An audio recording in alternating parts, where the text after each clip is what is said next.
back on the road. Our first stop is Yosemite National Park.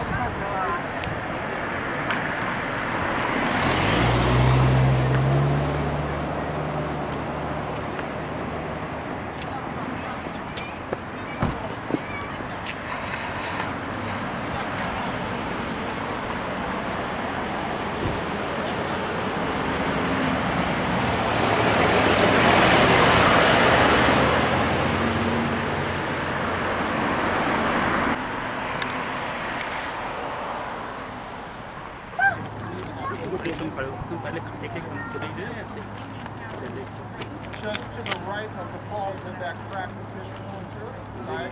That's the town.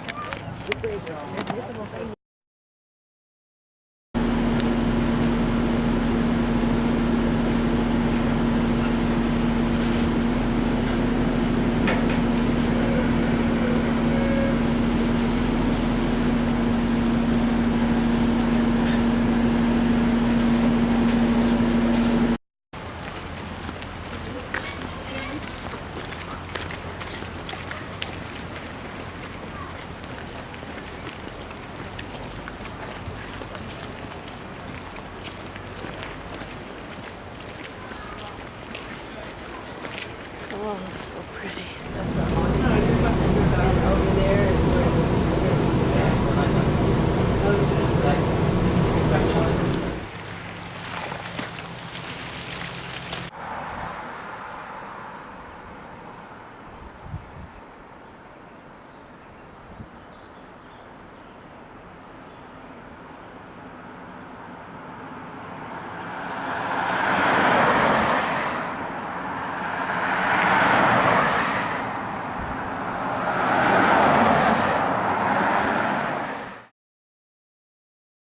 Although I've seen pictures of all the major Yosemite sites, it doesn't really do justice to just how big, huge, and grand everything is in real life. Unfortunately, we got here much later than we needed to see all the things. So today we just looked at the visitor center exhibits, and we're going to come back tomorrow to see more of the nature stuff. We ended up traveling to the KOA campground, the Hilton of RV parks, I guess you would say. Not quite the Ritz, but very nice. And as my mom just pointed out, you can also camp in tents, and they have cabins for rent and an arcade inside of an old train car.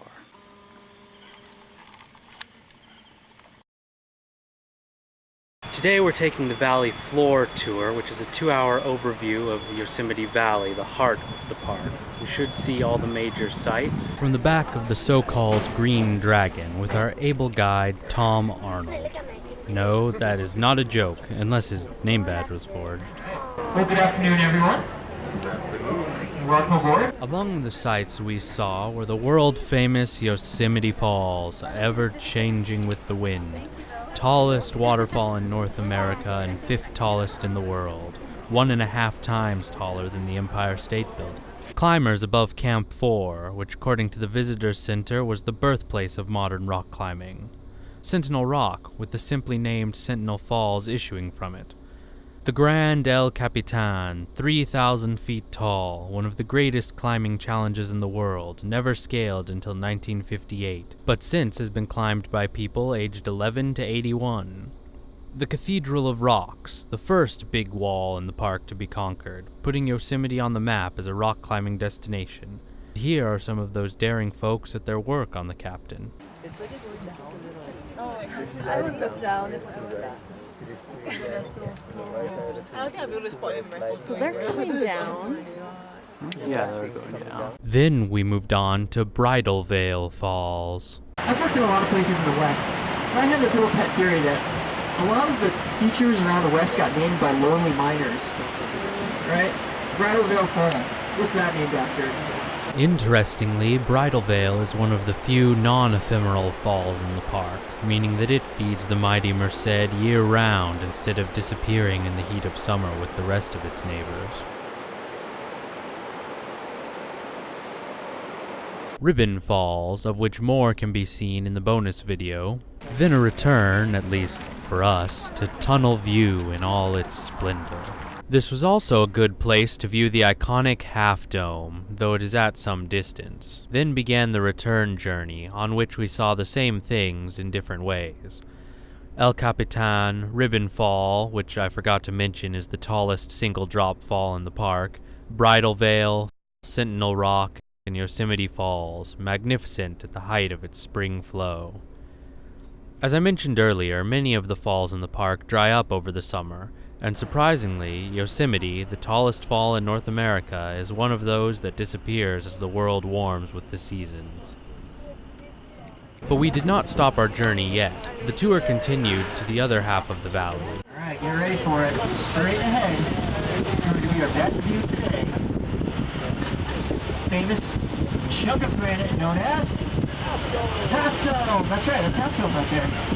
And then off on your left-hand side, you see that there's those beautiful arches in the granite. I don't know how they... yeah, just arches. And those called the Royal Arches. And then if you're looking up to your right, that's Glacier Point. So Glacier Point's at 3,000 feet above us.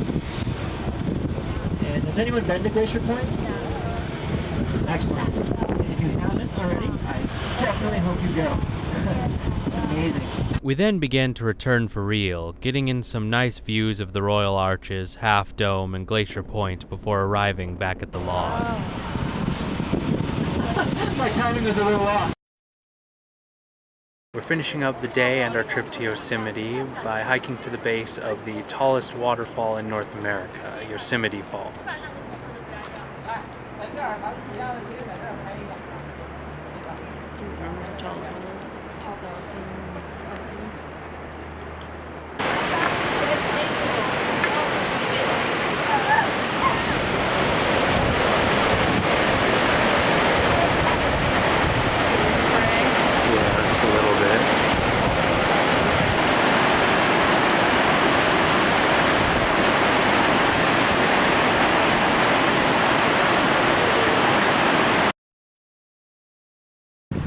Correction, it is Tenaya Lake.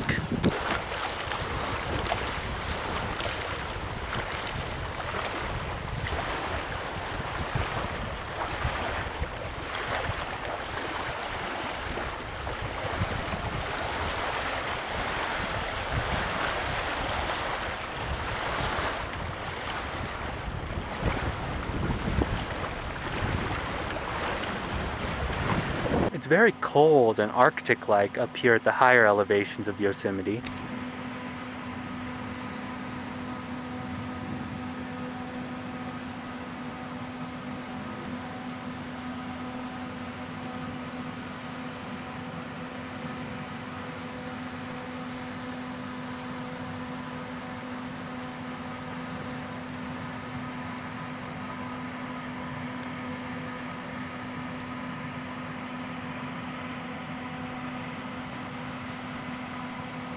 The short tundra grasses, the nice little trickling snowmelt stream, all stereotypes of the tundra geological landscape to me, though I don't know very much about that sort of thing.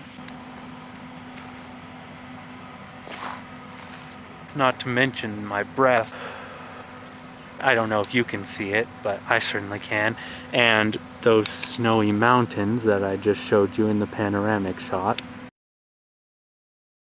So those were some of the highlights from Yosemite National Park. As I mentioned earlier, however, pictures really do not do this place justice. It's difficult to appreciate the sheer magnificent scale of the cliffs, formations, etc. from the confines of a small screen. Meanwhile, we'll be attempting the approximately 2-hour drive eastwards on Highway 120 towards Mono Lake through the park, which until yesterday was closed due to snow and ice.